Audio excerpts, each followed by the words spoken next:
There are people in your inner circle right now who are quietly dismantling you from the inside out. They don't yell and they aren't overtly abusive. They drain your psychological energy with a slow, invisible drip.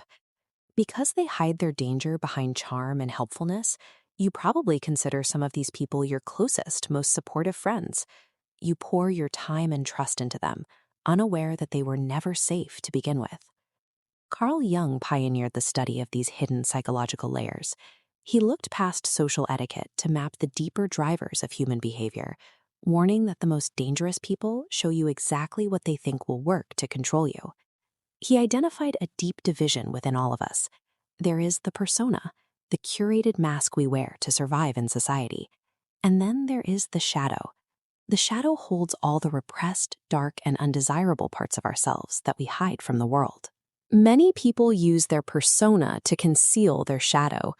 They present whatever specific mask will secure your trust, allowing them to exert control without you ever realizing it is happening.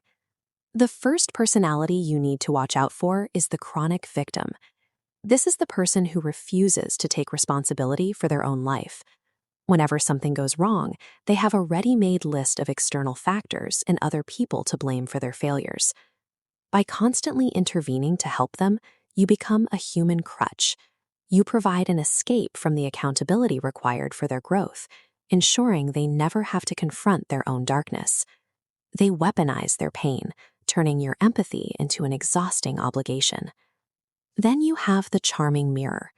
At first, this person feels like your ultimate supporter. They laugh at all your jokes, validate your insecurities, and reflect back exactly what you want to see in yourself. Eventually, you realize you have no idea who they genuinely are. There is no real substance or stable set of values behind their mask. Their devotion is tied exclusively to the validation you provide, meaning that the moment you stop admiring them, their presence in your life evaporates. The third type operates even more quietly. The passive-aggressive enabler erodes your ambition and confidence under the disguise of caring about your safety. When you share a massive goal, they will nod and say, "That's so ambitious. I just don't want you to be disappointed." They package their own limitations as maturity and logic. These three masks exploit your best traits, your empathy and your ambition. They use your kindness as an anchor to keep you grounded, terrified that if you succeed and move forward, you will outgrow them and they will lose their grip on you. The fourth personality is the secret competitor. This is a supposed friend who treats your life like a zero-sum game.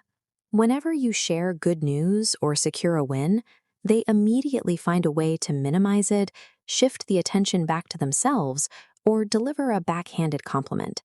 You can feel the tension in their forced praise. This behavior is driven by deep-seated resentment. Your success reflects their own inadequacy back at them, forcing them to confront a part of themselves they'd rather ignore. The fifth type is highly deceptive.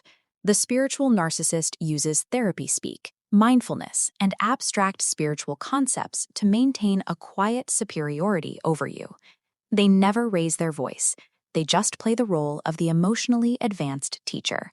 If you ever get rightfully angry at them, they will invalidate your reality by labeling your reaction as a trigger you haven't dealt with. They dress their ego in spiritual robes to keep you confused and feeling inferior, ensuring you always look to them for clarity. Finally, there is the empathic controller. This person claims to be highly sensitive, telling you they feel all of your energy and moods. Over time, this extreme sensitivity becomes a tool for psychological submission. You start walking on eggshells, suppressing your own needs to avoid disturbing their energy. Jung offered a brutal explanation for why all 6 of these types act the way they do. They refuse to face their own shadow. Because they will not confront their own manipulative traits or their own pain, they project it outward and make it your job to carry it for them. Interacting with these personalities is never a reciprocal friendship. It is a demand that you and the entire world organize yourselves around their unhealed emotional chaos. To break this cycle, your focus has to shift. These personalities don't just appear by chance. They look for specific psychological openings. You have to ask why your internal mirror is shattered in a way that lets these parasites in. Jung observed that we attract what we haven't integrated. If you haven't reconciled with your own capacity for aggression or selfishness, you will lack the internal detection system required to spot those traits in others. Look at your own patterns. If you are constantly surrounded by chronic victims, it reveals a part of you that still desperately needs to be needed in order to feel valuable. Your desire to be the helper becomes their point of entry. When you bury your own edge to be the nice, agreeable person, you strip away your natural instincts. You dismantle the very boundary intended to keep you safe, allowing toxic personalities to walk right in. Staying in these cycles reflects a fundamental imbalance. Repressing your own shadow effectively removes your psychological immune system, leaving you defenseless against those who have weaponized theirs. You cannot heal a manipulator's shadow. Your only option is to establish firm boundaries by integrating your own. You have to tap into the unyielding part of yourself that is capable of saying no without providing an explanation. It is time to perform a ruthless Jungian audit on your social circle. Identify anyone who constantly drains your energy, confuses your reality, or demands that you justify your personal space. Stop performing for the sake of artificial peace. Embrace the part of yourself that is strong enough to let a toxic relationship end. Cutting the dead weight is the only way to build true psychological armor. If you are ready to reclaim your inner circle, drop this affirmation in the comments. I cut the dead weight. Audit your life, protect your energy, and I'll see you in the next one.